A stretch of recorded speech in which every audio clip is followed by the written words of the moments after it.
हमार शुक्ला भैया के बेटा और यह हमार बेटा।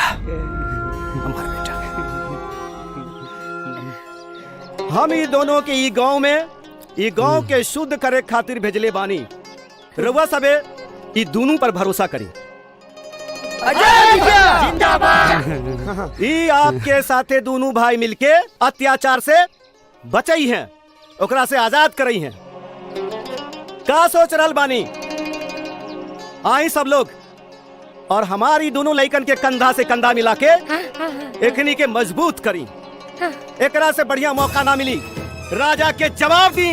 एकजुट हो जाए सब। आई सबे। अजय भैया, जाकिर भैया। नवीन मेघमंडली निरुद्ध दुर्धर स्फुरत् कुहू निशीथिनी प्रबंधबद्ध कंधरः निलिम्प निर्झरी धरस्तनोतु कृत्ति सिंधुरः कलानिधान बंधुरः श्रियं जगद्धुरंधरः।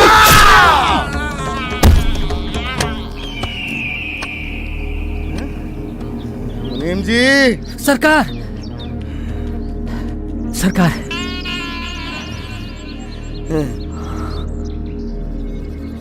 सबके सब साला हिजड़ा हो गई बारे, सबके खून पानी हो गई बा।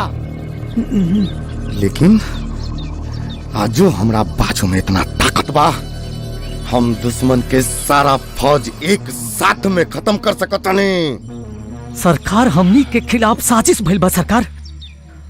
हाँ, और वो भी साजिश के लिए बा उस सरवा आक्रामक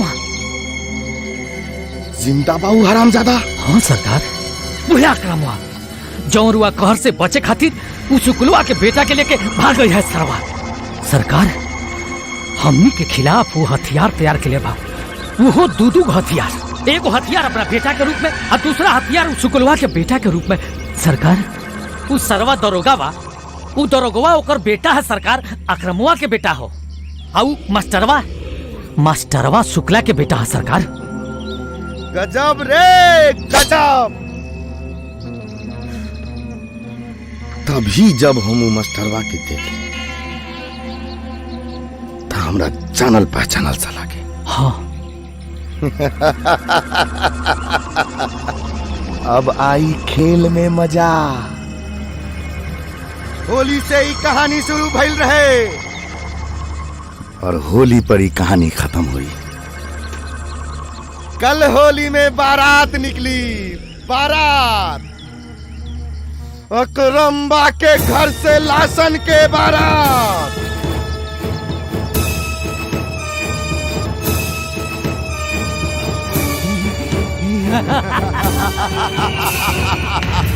कलयुग में कौनो भी अवतार के कल्पना ना कल जाला। कर्म प्रधान युग है। यहाँ जो कुछ करे के बा खुद करे के बा। और याद रख, कौनो भी पापी तब तक शक्तिशाली रही जब तक ओकरा से हम लोग डरे नहीं। राजा के डर अपना भीतर से खत्म कर दा, तब देखा राजा अपने आप खत्म हो जाई। हमनी के प्रण कर ले बानी कि जियब त मर्द बन के आना त मुअल पसंद करब, बाकी लड़ाई में पीछे ना हटब। ओ दिन तो उ राजा के डर से रउआ के हम गांव से भगा दिहला रहनी। आज रउआ से हम हाथ जोड़ के प्रार्थना करत बानी कि हमरा गांव के शुद्ध कर दी और हम लोग रउआ के साथे बानी।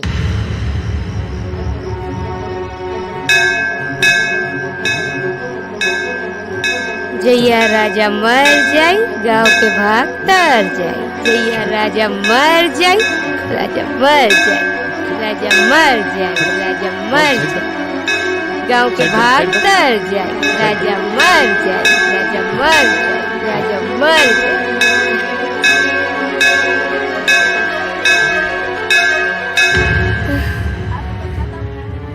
राजा मर जाई, राजा मर जाई, गांव के भाग तर जाई। राजा मर जाई, गांव के भाग तर जाई। अजय मर जाई। ई लड़ाई में हम तारा साथे बानी। जय हिंद मैडम। अब एकर जरूरत नहीं खे दरोगा बाबू।